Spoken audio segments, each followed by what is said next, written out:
Welcome, everybody, to the CFL Weekly Pick'em Show on the Grueling Truth Sports Network. The CFL Weekly Pick'em Show is brought to you by Replenishing Care and Technologies, the future of sports medicine. To find out more about them, go to thegruelingtruth.net. Click on the banner at the top of the page. I'm your host, Mike Goodpaster. Right now, I'd like to welcome in my co-host.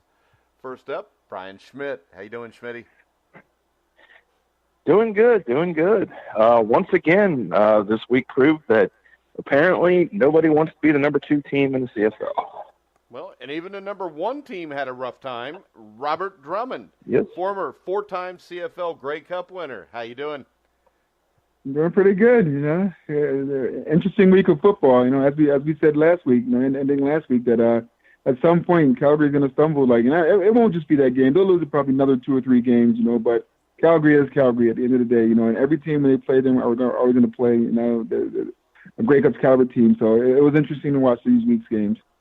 All right, so let's start off with Ottawa and Winnipeg, which was another example of nobody wants to be the number 2 team.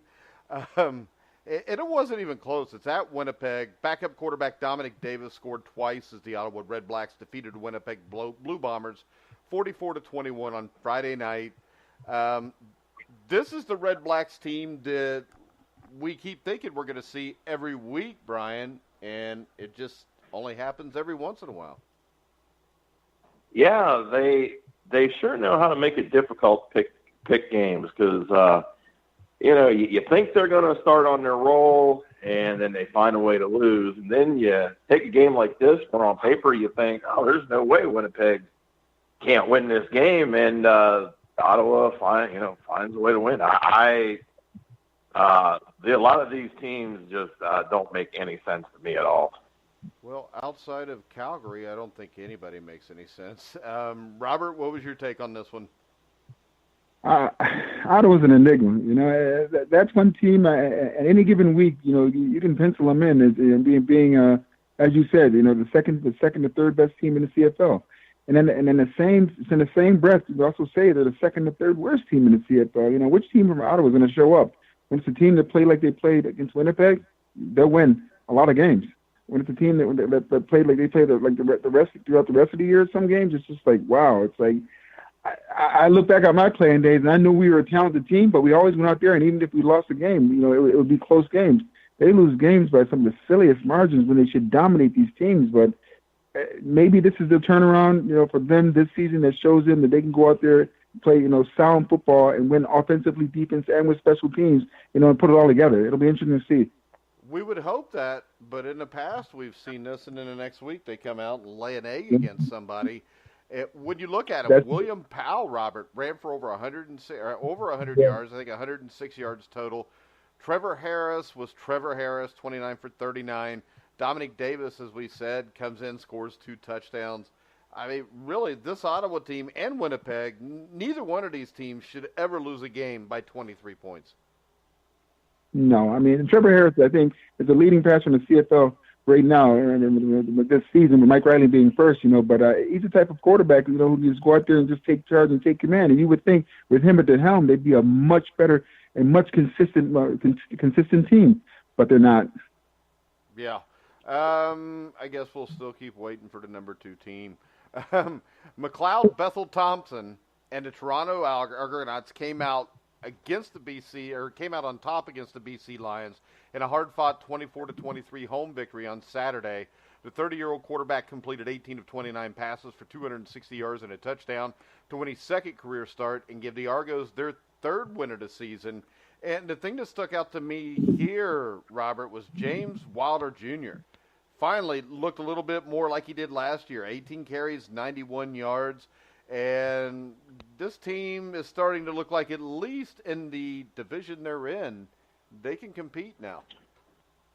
Yeah, you got to love that name first, McLeod or Bethel Thompson. I mean, that's a lot of names. What are you? Yeah, so what a unique name, But it's funny, I was on social media this week, and I had a reporter, he was a friend of mine, he was talking to me, and he was making comparison to James Wilder Jr. as to myself, and I was like, when I look at this young man run the ball, when I look at how he plays the game, it's a lot like me.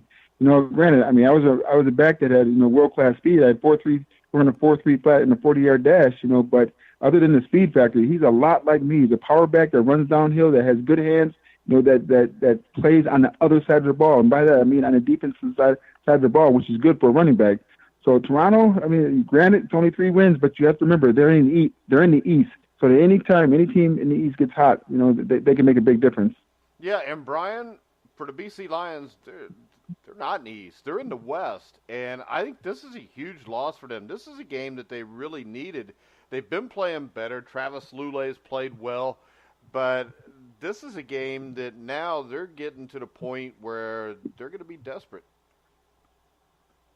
Yeah, really, 100% right on that. I mean, this is a game for BC that you had to kind of circle on the schedule and say, okay, this is one that we've got to win. This is one, and with the situation with Ricky Ray and all that, this is one where you kind of think you should win.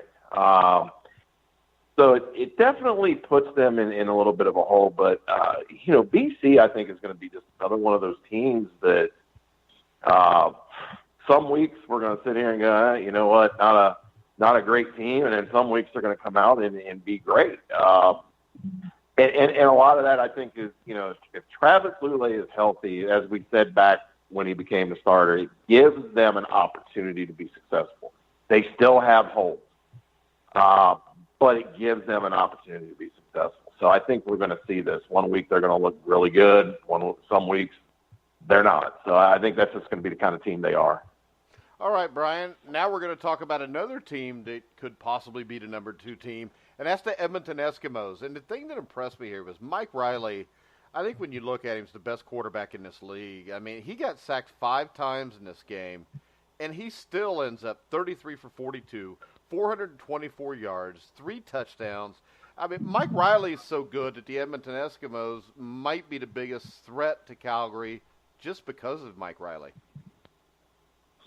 Yeah, and as much as we always say, Calgary being the New England Patriots of the CFL, with the amount of issues with quarterbacks in the NFL, how is nobody giving this guy a shot in the NFL? Certainly, if I'm Edmonton, I'm glad of that and glad to see him in the CFL. But he's a machine. From a quarterback standpoint, this guy can do everything. He does everything, and even when things aren't quite right, the sacks, things like that, he still just plays football and finds a way to make things happen. And I think the real key is they've got to keep him healthy, and certainly giving up those sacks don't help that. But he's a guy that's got to stay healthy for Edmonton to be a contender. Yeah, and Robert, when you talk about Mike Riley, to make this team a threat to Calgary, you have to have a run game. And Shaquille Cooper, 17 carries, 102 yards. That's a big dimension to add to Mike Riley. That's a huge dimension in third down football where, you have a running back that can get over 100 yards a game because it takes a lot of pressure off the quarterback. But we're talking about Mike Riley here. 5 sacks in a game would rattle many a quarterback, not just in the CFL, the NFL, any league, collegiate football, any league you play in, because it gets in the quarterback head that the offensive line is allowing the defensive lineman to get penetration, to get pressure on him. But as you saw, he just stayed calm, stayed cool, he stayed collected. It's a Mike Riley of old, the Mike Riley we know, and it's just that whenever, as you said, whenever he's under center, whenever he's there, they have a shot at being the second best team, I feel, in the CFL. And with him at the helm, anything can happen. Well, my choice for the second-best team, because I picked them to win the Grey Cup at the start of the year, was the Saskatchewan Roughriders. I have kept it quiet. I didn't want to remind anybody that I'd picked them to win it because they had kind of a slow start to the season. But Zach Collaros is firing on all cylinders now, Robert.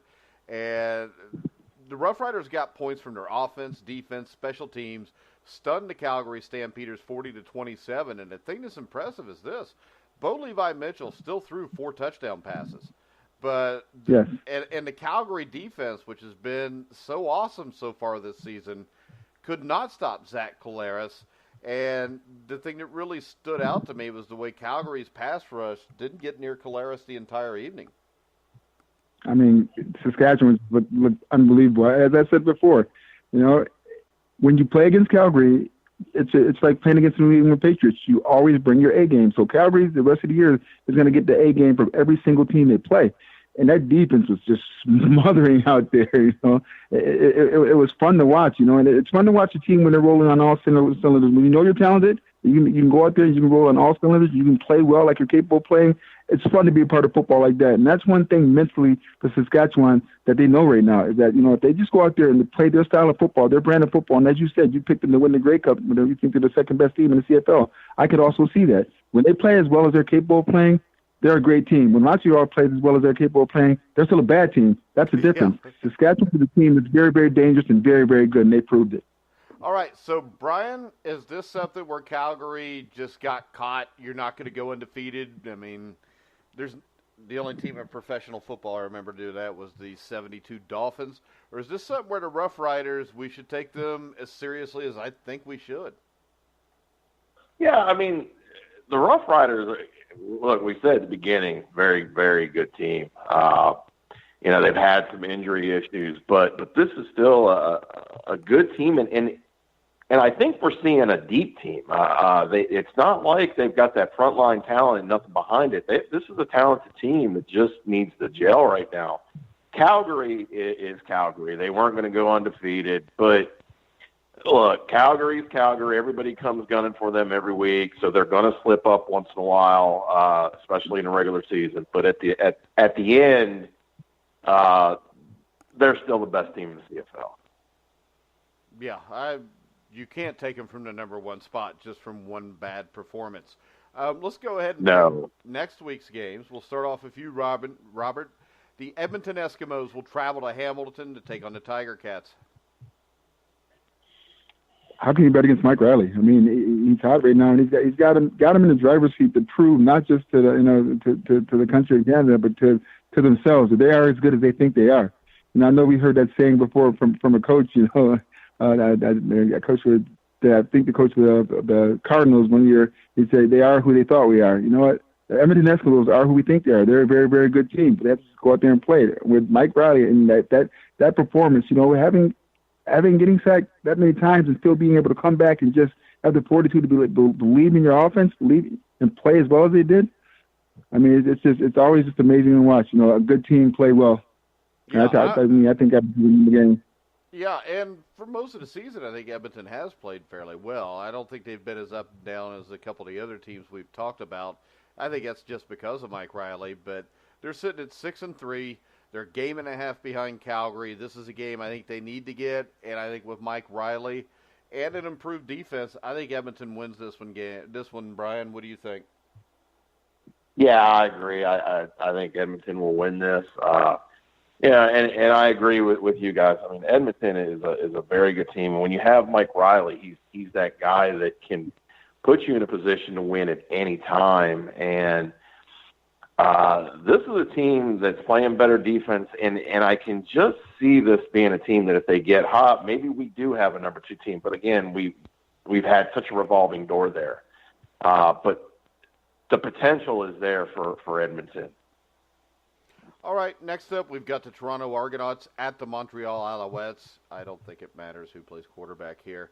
This is a game Toronto has to win. They're now 3 games behind Ottawa in the East, and getting to the point where another loss here and an Ottawa win, and they're going to be pretty much out of the chance to take the division here. I'll start this off. I'm going Toronto. Brian? Yeah, I'm with you. I'm going Toronto. I think, there's just not a lot you can really say about this game. Yep, Toronto. All right. Robert?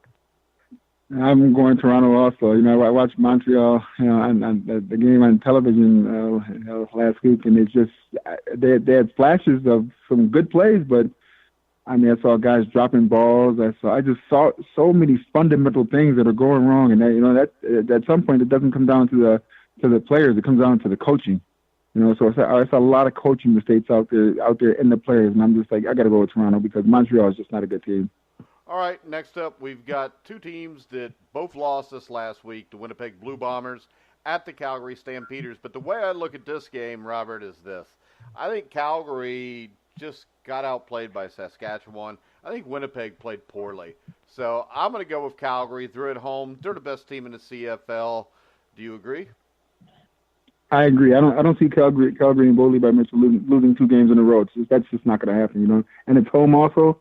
I mean, they've got a point now to prove, not just to the city of Calgary, but to themselves, the players. You know, and that's the way we always approach losses. It's like, you know what, we know we're a good team. We know that was a bump of the road. As we said, it's very, very hard to go undefeated. But hey, once you get that monkey off your back, that one loss, now they can just go out there and play relaxed football. And playing relaxed football, they're the best team in the CFL. All right, Brian.